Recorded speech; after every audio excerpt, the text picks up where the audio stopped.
Good evening. It's Monday, the 21st of May. Here are the headlines. A huge chunk of cliff falls into the sea on the eve of an international landslide conference here. In the rest of the news, that landslide conference underway in Ventnor, Sainsbury plans set to go before the Isle of Wight Council, and racing for life and for hundreds of thousands of pounds.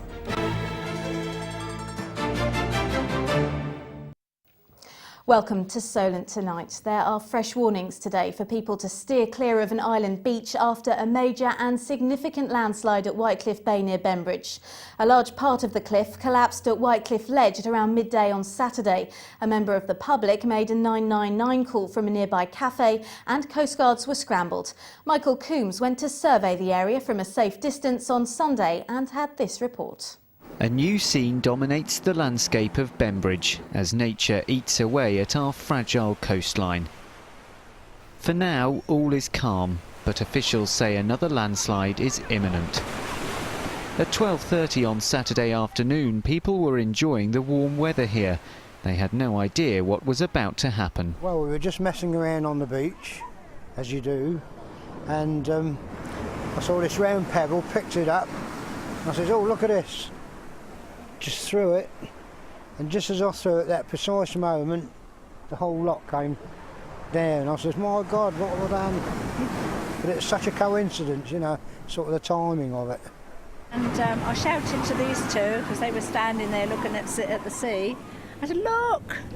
And as I did, another lot came down, and it was absolutely amazing. Huge, great boulders fell right down, and of course what we were worried about was whether there were people underneath it.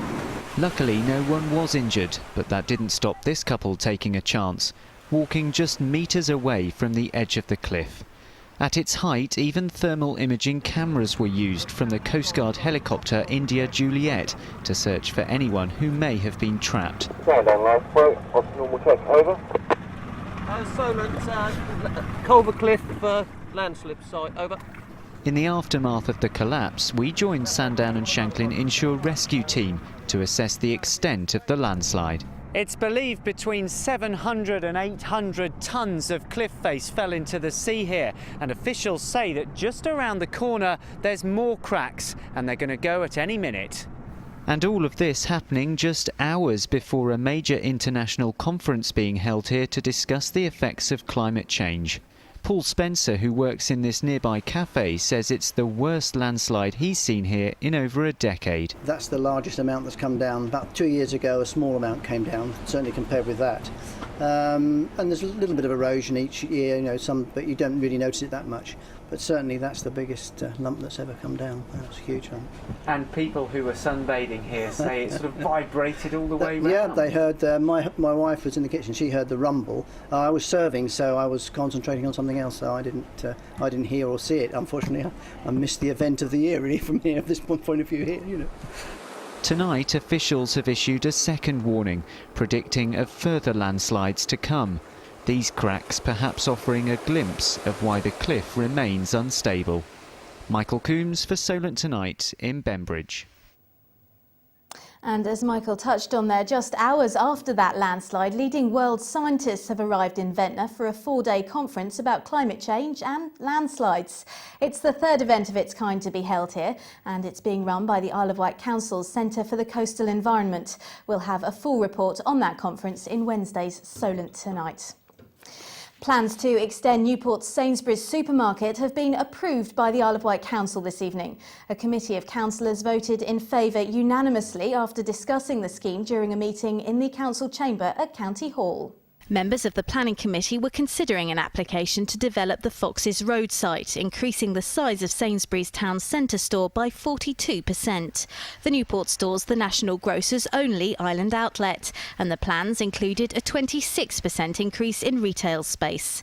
The company had also applied to create a multi-level car park by building a new ramp and car deck for up to 100 vehicles. There were 16 letters of objection lodged before today's meeting, citing fears over noise and traffic congestion, as well as concerns that this historic footpath behind me would be lost under the scheme and 9 trees felled.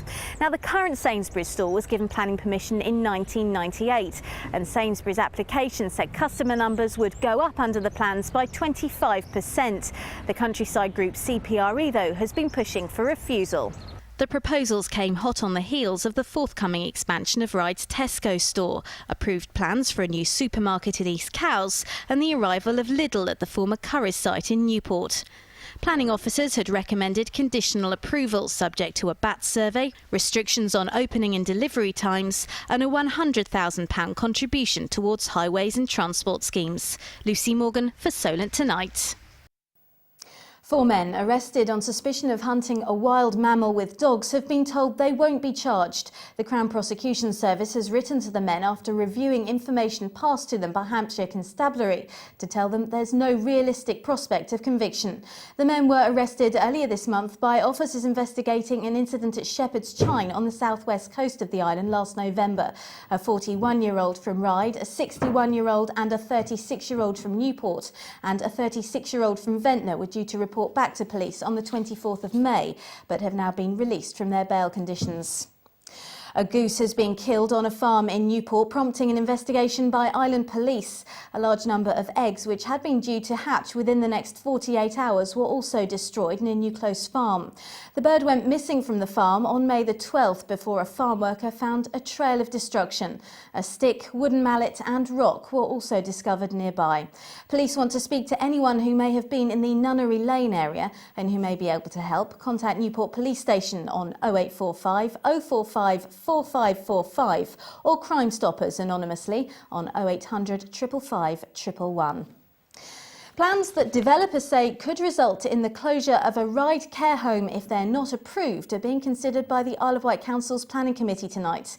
A scheme to further develop an already altered Grade 2 listed building, creating 9 ensuite bedrooms, extended dining room and staff room, is being recommended for refusal. The application proposes replacing current extensions and extending the George Street care home. The building's within Ryde's conservation area, but any work would be carried out at the rear of the property and wouldn't affect its facade. Planning officers say Cornelia Care Home's application would result in the overextension of the site and would be intrusive to neighbours. But those behind the plans say it is necessary to ensure the long-term viability of the care home and would substantially improve facilities there. Island Carnival organisers could soon have a new home as plans to create a new premises for them at the Westridge Centre near Ryde go before planning councillors. Ryde's Carnival Centre would move to the site of a former restaurant and nightclub under a scheme being presented to the Isle of Wight Council's Planning Committee. Although the Westridge Centre is outside the Unitary Development Plan, which regulates island planning decisions, the site is allocated for tourist development. The Government Office for the South East has the final say if councillors give the scheme the go-ahead. Planning officers say if Ryde Carnival Centre relocates to the Brading Road building, it would breathe new life into a disused space. Now we're taking a short break, but still to come in the second half of Solent Tonight, a warm welcome for the Isle of Wight marathon runners. And hello Solent TV, we're running the race for life.